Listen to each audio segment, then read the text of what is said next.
And then what ended up happening is I joined the band, and the guys and I spent so much time together that we would get really bored. Like, we would just be like, okay, we're done with band practice. What the hell do we do now? And we would walk to Walgreens, and one day, mostly we would buy candy, but this one particular day, we bought black hair dye. The guys dyed a big chunk of my hair black, and I dyed, you know, Josh and Zach's hair black. And I mean, we all had like matching haircuts and hair. Like, it was just, once the black was in there though, it just, my hair looked brown. You know, it was so the worst. It was bad. Shane Drake, he took me to this place in Beverly Hills. Yes. Ooh. He did take me somewhere in Beverly Hills. I had no business being there. And and he like gave me like cool bangs or whatever, and layers in my hair, and that was like the first time in years that I looked feminine as a teenager. Yeah. So, and then Brian kind of like, when we did the video, he like kind of made it cooler and put yellow tips in it.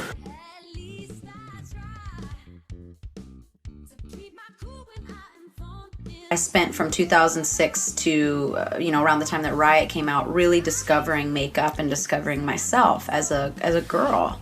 And kind of being okay with being a girl. And I went through various versions of that up until recently. And now at a certain point, I had to bleach my hair. I had to say, I don't want to look like the version of myself that everyone thinks they know. Mm-hmm. 'Cause I've done that and I've lived that. And I'm also going through a lot. And I just need to strip it all the way back to this, I just need to see myself, whatever that means. Throw me in, pull me out again. Throw me into the bar. Throw me in, pull me out again. Throw me into the bar. Throw me in, pull me out again. Throw me into the bar. Throw me in, pull me. Throw me into the bar. Throw me in, pull me out again. Throw me into the bar. Throw me in, pull me out again. Throw me into the bar. Throw me in, pull me out again. Throw me into the bar. Throw me in, pull me out again. Throw me into the bar. Throw me in, pull me out again.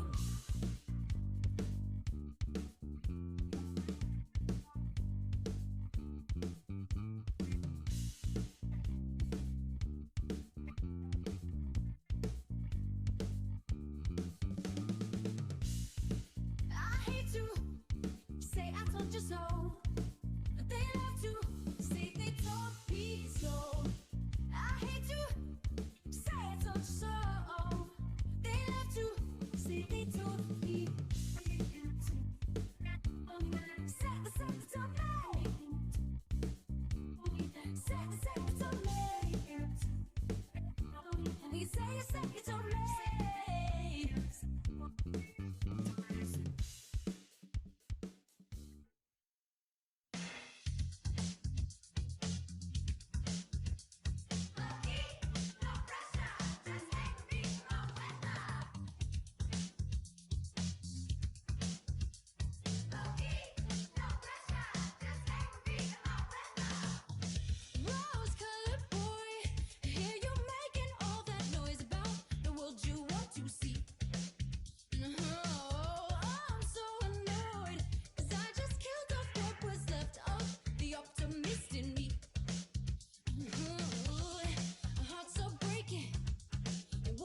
So tell the listeners a little bit about how y'all met and maybe why y'all connected.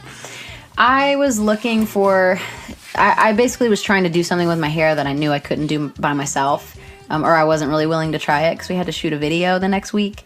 And I saw this salon in Franklin, which Franklin, it's not exactly East Nashville. Yeah. Like, it's very plain, really. And I kind of walked past this salon called the Pink Mullet, and I thought that was really funny. It's still there, by the way. And I was like, maybe they'll know, like maybe someone there can help me and just get me ready for this video. And I walked in, I met Brian. He was actually an intern, but I went there a couple of times, and he ended up being the guy that worked on me every time. Like, he was just like, even though he hadn't been there very long, we just connected. And I think one of the girls there that like ran the salon knew that. So we became pretty fast friends. And about a year later, he flew out to shoot a video with us and do my hair and do the guy's hair. And that was kind of the beginning of the end for us. Like, we just, like, I was never going to go to anyone else. Yeah. I knew it. He was my friend. He was my dude. And, yeah, he created the Misery Business hair. He created, like, the Crush, Crush, Crush hair. And, like, literally every video.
I'd never realized it until we came home for a really long time after Self-Titled, and that was only like 2015 we finished that album cycle.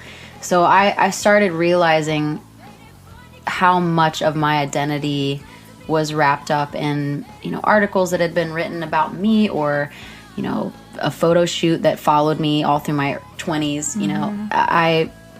I knew that I didn't relate to that person anymore, but no one else did, because they don't see the person that I see. Yeah. And they can't help that any more than I can, really, at the end of the day. So I kind of had to shut everything off. I stopped tweeting. I deleted my Instagram for a while.